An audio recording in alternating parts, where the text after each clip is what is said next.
Okay, so I like the paper very much, and I have a particular interest in the topic. I think it's great because you have very strong results on risky health behavior, on fertility, unwanted sex that are very nice, and as well as on aspirations and gender empowerment. You also have very good results on labor market participation. And what I also like is that it's so, because you have this package of programs, it tackles both economic empowerment of girls and social empowerment, kind of. But that's exactly where you have a caveat, because it basically, and so that's the first and easy criticism of the paper, right? That you evaluate a bundle of programs, of trainings together, and you don't separate them out. But in a sense, it's not a very constructive criticism, because I guess if you had been able to separate them out, you would have done so. And so coming now and telling you, oh, you know, it's too bad, you should have done another design, won't help very much. But maybe a little more constructive comment would be that, so because you have this design that doesn't separate out the two programs, we would need to be really convinced that the two programs were both effective, and that adding each program actually added some benefits to the overall effectiveness of the program. And so after reading the paper, it's pretty clear to me that the life skills training had a strong impact, but I'm a bit less convinced that the vocational training had an impact. Because so the only kind of strong results you have on that is the result on labor market participation.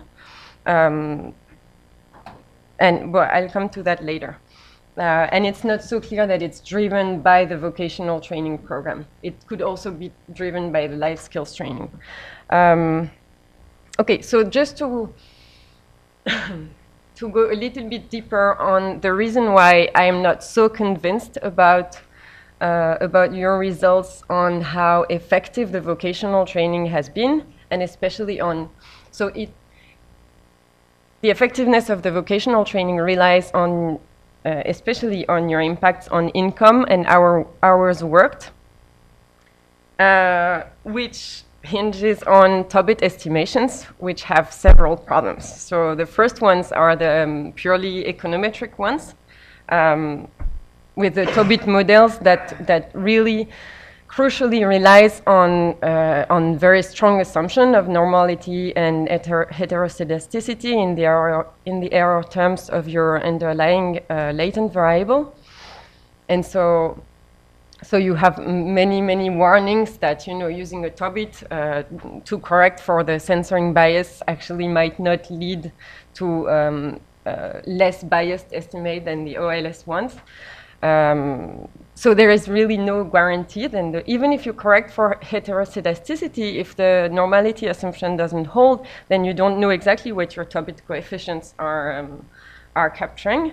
So basically, if we are not sure that the Tobit estimation is less biased than the OLS one, why should we trust the Tobit more than the OLS, which are not significant? So that would be the first point. And then even if all the assumptions, so these strong assumptions hold, then interpreting the coefficient is very hard, because it captures both the change in income for those who had a positive income at baseline. So for the intensive margin, right? But it also captures the extensive margin, so the change in the probability of having an income. And it seems that the way you interpret your fifth column, so I think I put it here, so I'm not sure everybody can see, but so the Tobit estimations are here, and the way you interpret the fifth column is so the Tobit coefficient seems to be only in terms of intensive margin, where it actually captures both. So there are some slight confusions in the interpretation of the Tobit coefficients. And then, so one thing you could do is maybe check if the TOBIT is validated by estimating a probit model for the dummy that the income is positive.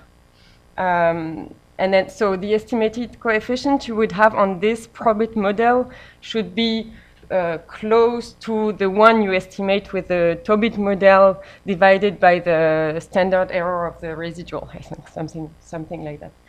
So that's one option, and the second option is to look at hurdle or two-part models, probably. Okay, so that's for the basically how much one likes TOBIT estimations. Now the other problem is that, so again, the effectiveness of the vocational training hinges on ITT TOBIT estimations. So what I was saying earlier is that the TOBIT estimates only are significant and not the OLS, but on top of that, only the ITT impacts are significant and not the ATE. Although, so the way basically you read the TOBIT results here is that, so roughly the trainings improved had a significant impact on income and hours worked, right? So this is very likely to have been driven by those who participated in the program, right?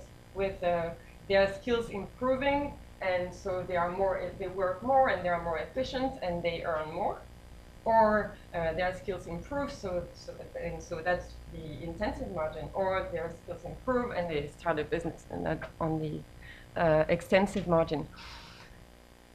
Because it's very unlikely that your ITT TOBIT estimate is driven by those not participating in the program, because that would be something like those participating in the program improve their skills and then transfer their skills to their friends, and for whom, sorry. That's okay. This will allow you to move around. Yeah, but it's also constraining. What were they saying? Transfer skills. Yeah, exactly. So the alternative explanation would be that they transfer their skills to their friends for whom it translates into additional income. But for those who participated in the program, it doesn't. It's difficult to believe, no? So I mean, it's really very likely that your ITT TOBIT estimates are driven by those participating in the program, and so you should have an ATE, so a treatment on the treated that is significant. You should see an impact on those participating in the program. And it's very, very confusing that your impact are actually, okay, not significant, but on top are negative on those participating. Yeah, so I think this is even more puzzling, I think, than the pure econometric problem with TOBIT model. That I really don't know how to interpret that in terms of mechanisms.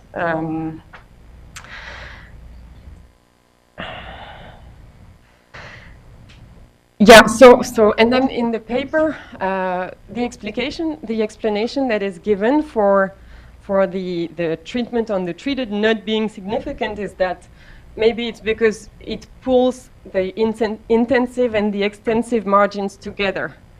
And I'm not convinced by that either, because these two columns seem to show that you have an impact on the extensive margin and then an impact on the intensive margin. That's how you interpret it. So if you have an impact on both, by pulling them together, you should have one as well. Okay, so then,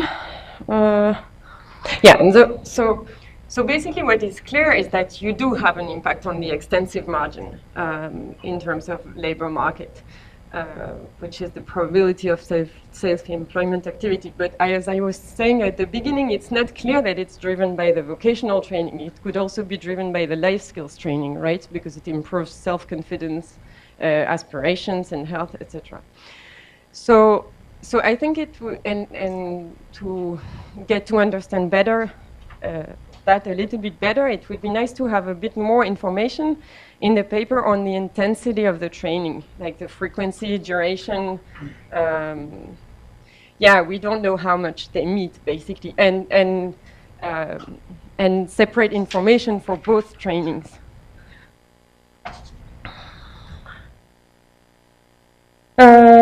Yeah, so then I tried to think of other ways than the TOBIT to get to the intensive and extensive margins, but I didn't come up with very nice ideas. So that was just an attempt. So the first option would be to interact treatment with whether they were self-employed at baseline or had any positive income at baseline, but you wouldn't, so if your results are not significant, you wouldn't know if it's because you don't have impact on the intensive and extensive margins or because you have a similar impact on both, basically. And then maybe another option, was to estimate the AT on a dummy for whether the outcome is positive or not. But that means running an IV probit, and I'm not sure you can do that with a binary regressor. So, so it would need further thought. Sorry. And then, and a few minor additional comments. So I actually liked your result on the willingness to re-enroll in school. And I was wondering if it could have been driven by, so attending the training would make you perceive higher returns to education. So do you have any information on perceived returns to education? And then secondly, were the returns of the training higher for girls with higher education? That could also help understand these results. So you could test interaction of treatment with the level of education. And that leads me to a minor comment is when you look at heterogeneous impact, why do you split your samples? So why do you look at impact for rural areas, urban areas? Why don't you just interact it with treatment because it would increase your sample size, so increase your power? Because you don't have anything significant, but maybe that's the problem. And then finally, the take-up was actually a bit low, like 20%. And so it would be interesting to see the first stage results. Because we don't know anything about that in the paper, and I think it's also interesting to understand that. So overall, I like the paper, but I would like to be really, especially for the cost-effective analysis, I would like to be really convinced that, especially adding the vocational training was effective. And that you wouldn't have had the same results only with the life skills training. Okay, thank you.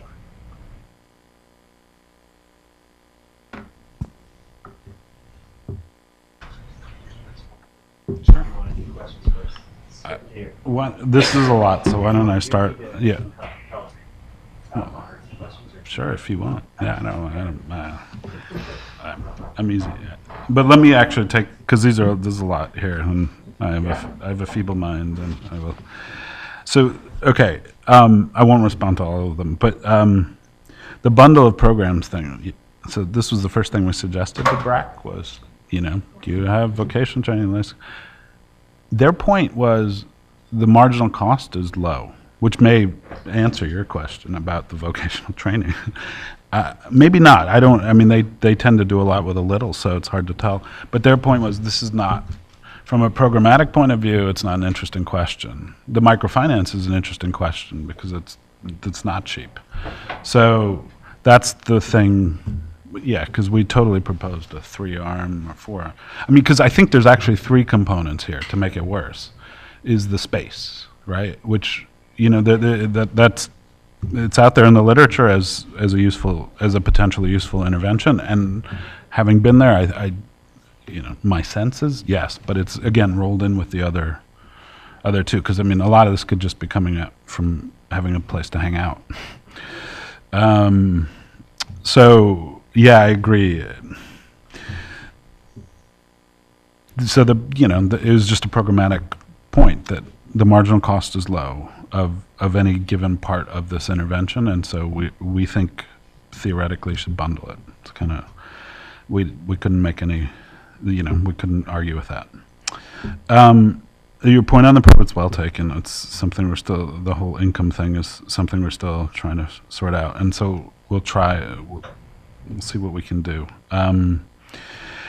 But just thinking more generally on shoring up this argument that the vocational training led to the economic outcomes, I think is interesting. So one thing we were wondering was whether there was a switching out of wage labor, and so that would tend to make you think that the vocational training may be, you can never completely rule it out, but we could get more suggestive things. So we can look at that maybe, and then a bit at the job sorting kind of things, even by the vocational training within the clubs.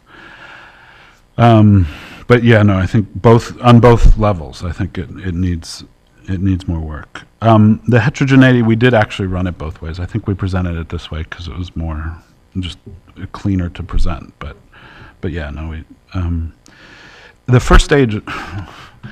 I was telling Alan earlier, we have a nice paper where we explain the intention to participate, which was our theoretical first stage, because in the control group we also asked about intent to participate. It turns out the intent to participate doesn't predict actual participation well. So I think that makes the first stage paper even more interesting, right? And comparing it to our earlier paper. And there we were getting some stuff on self-assessed ability and actual ability crudely measured, and some heterogeneity with that, and the intensive versus extensive intended participation. So even, I think the first stage is interesting, but also the self-reported intensity.